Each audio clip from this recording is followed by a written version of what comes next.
Hey, what's going on, podcast family? Alex Branning here, and I am so excited to share with you behind the scenes.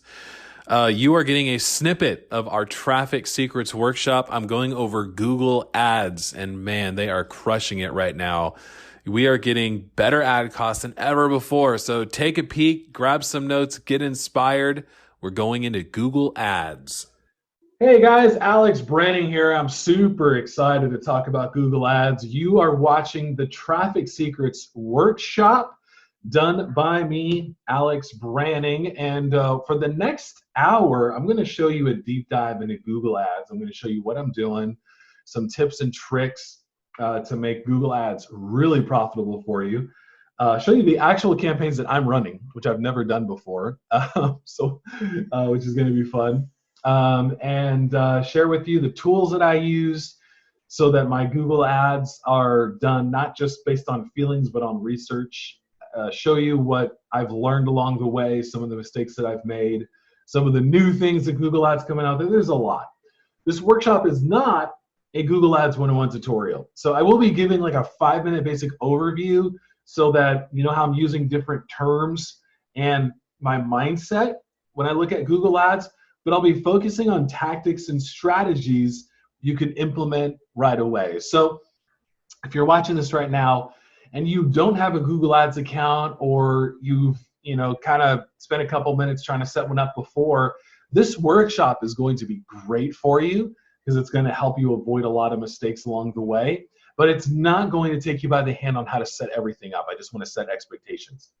The best way for you to get the most juice out of this workshop is, number one, take notes. Take notes, because as I share with you ideas and I show you my campaigns and what Google does now, what's going to happen is you're going to start getting inspiration for yourself, for the people that you work with. You go, man, I need to remember to do this. Write it down in the moment on a notepad, and write down as much inspiration as you get in the moment, because you can always go back, or you can pause this and then go, okay, now I'm ready to move on to the next thing. This workshop will only work for you if you implement. Implementation usually only happens with inspiration. If you're not inspired to take action on something, you're not going to implement what I teach. And so as you're going through this and something like a light bulb goes off, stop, take notes, and then come back. All right, so all that being said, let's dive into Google Ads. Now, there are two types of traffic that you can buy. One is a searcher. That person is researching options. It's a warm to hot prospect, doing some comparison shopping. Then there's the scroller. For the scroller, you need to focus on interruption marketing, typically a cold prospect, and by default, they're not shopping yet. With Google Ads, you are 95% of what you're doing is on the searcher. And so we'll be talking about that. A little bit of the YouTube ads focus on the scroller. In other words, the person just kind of going around looking for different things. But we're going to barely touch on the scroller today. So you have the searcher and you have the scroller. Both of them are key as far as how you approach them. They are different types of prospects. Today, the searcher. When you target a searcher, you need to answer their questions in the ad. What makes you different? Why should they act now? How can they contact you? And what are others saying about you? These are all things that are very important. You want to mention as many as possible in the ad itself. And I'll show you what we've done in our ads to answer some of those questions. Now, buying and other forms of action are emotional decisions that we make. We'll use logic to back up our decision making. So emotional could be fear, could be excitement, it could be panic. Right now, we're seeing a lot of people make emotional decisions about what they buy, but they're using logic to back it up. I'm recording this during the coronavirus. So we're seeing a lot of decisions that are fear-based. So it's an emotional decision that they're making, but they're using logic to back up their decision making. It's not a negative statement on people making those decisions. That's just the reality, no matter what it is. Right now, I'm making emotional decisions based on the stocks that I'm buying in the market. I'm using logic to back up that emotion, the emotion of FOMO, like I have a fear of missing out on this, but I use logic to back it up. It's the same thing with your prospect.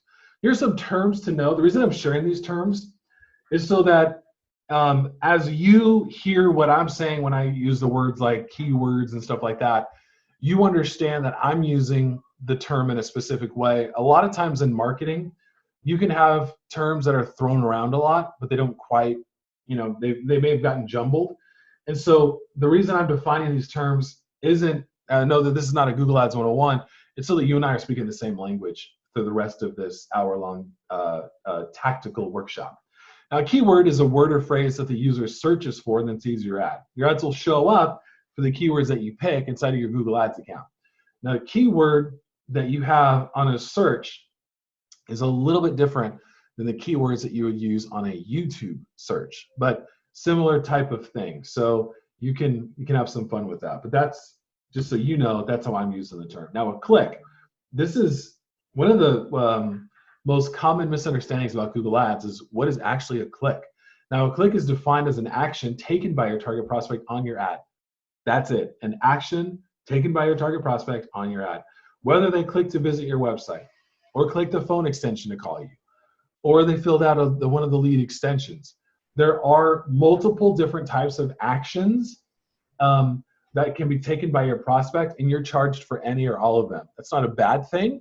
I'm just letting you know so that when you're planning this, when you're looking at your dashboard going, wait a second, why am I getting charged for this? It doesn't look like it's a click. They just went to my location. That is an action taken on your ad. So when they click to see where you're at, that's an action taken on your ad. It's counted as a click. Google AdWords is like an auction house. You have to set up a budget and a bid. The bid shows you how much you're willing to pay for each click. Now remember, a click is an action. If your maximum bid is $2, Google will only show your ad to people if others aren't bidding more. Exceptions do exist. Check out the quality score. Now, each keyword in your account will get its own quality score. So even two keywords within the same ad group, we'll get to that in a second, I know I'm throwing around some terms here, can have different quality scores. Now, a quality score for the keyword is defined by how relevant it is to the ads that are attached to that keyword. Now, I'm getting kind of caught up in the weeds, but the quality score is very important to understanding why some of your ads are performing well and getting shown by Google, and why some of your ads, some of your best written ads that you're so proud of, just are not being shown by Google as much as you would want them to. Google's money is made when people take action on your ads. So when you're looking at your ad campaigns going, man, I'm not getting as much clicks as I want or something, you need to look into the quality score. You need to make sure that the keywords that you're targeting being used, you need to look at your bids.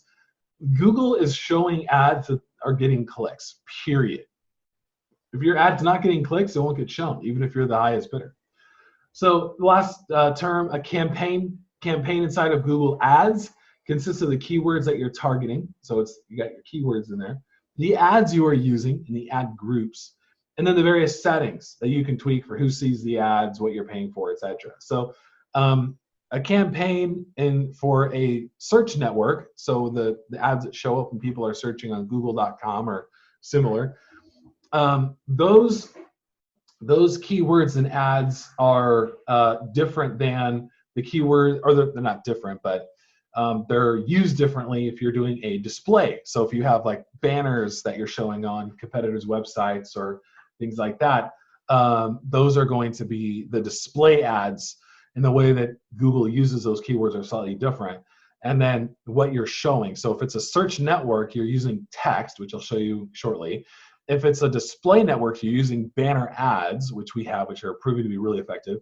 And if it's a video campaign, that's showing up on YouTube. And so the keywords that you're using and the media that you use are a little bit different. They can all be stored under the same campaign. Like for example, and I'll show you, but they can all be under the same campaign. It's just, it's different in how they're used and how you're charged, and it'll be different for you to understand, is this working or not? So And I'll be showing you some of the campaigns that we have that are working really well and some of the campaigns that we have that are not working very well. And so we had to put them on pause. So I'll show you all of that towards the end here. So, an ad group. I forgot. I did define an ad group. It's a collection of ads you have. So search ads, banner ads, videos, so all that. Now, let's dive in. First, I want to go over the keywords because I think it may be the most fun. I don't know if it's the most important, but it's the most fun. I love doing research and seeing data. So what I like to find out is what are the keywords that my next buyer is using. I don't look for people to fill up a spreadsheet as far as leads go. I look for buyers, people who are looking for my thing right now. And so here's the tools that I use to identify. My favorite one is called Power Suggest Pro.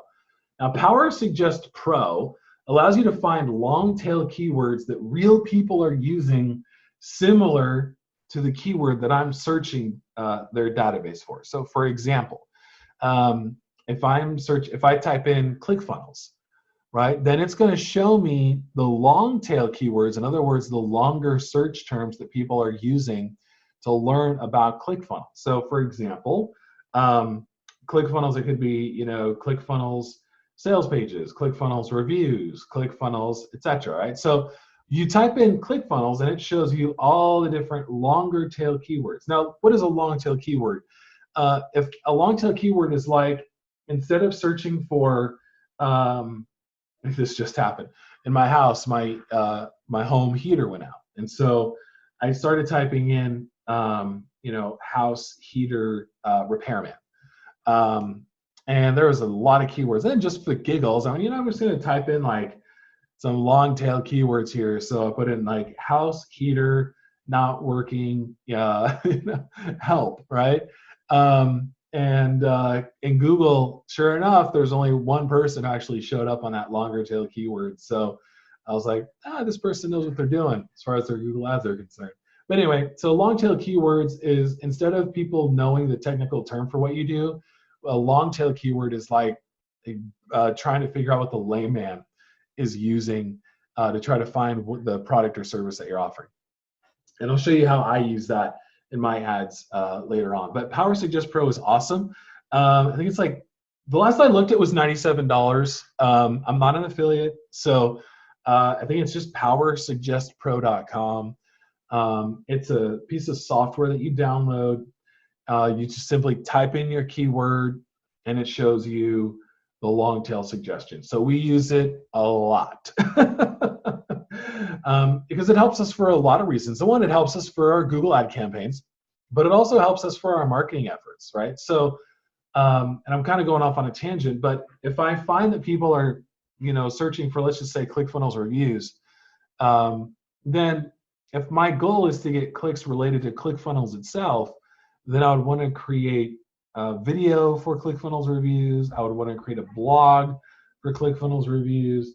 Like, now that I've seen that data and I can see that people are using that to search for it, like I want to target that not only in paid ads but also in organic search results. All right. The other one, SEMrush. SEMrush is the premier keyword research tool. I mean, this is what the guys at the top of the line use. It's something like $97 a month or something like that. Depending on how many tools you use, it actually goes up much higher than that. It is really powerful. It's very in-depth, and it's totally worth the monthly subscription if you're going to be really serious about Google Ads. They have a lot of tools in there, so I recommend checking it out. Their keyword research tool is just one of many. If you're just launching a couple of campaigns for yourself, honestly, it's probably overkill. And the reason I say that is not to discourage you. I just want you to be realistic. One of the things that I don't like about workshops presented by people, that are, at the top of their game, is when they give you tools or other suggestions that are they're great, but it's not necessary right now, right? So, one of the things that you're going to hear from me is I'll share with you the best of the best, and I'll share with you what I think you should use. And so SEMrush, best of the best, top of the line stuff. It is pretty pricey. Totally worth it if you do a lot of paid traffic campaigns. Like, for us, I'm going to show you my campaigns.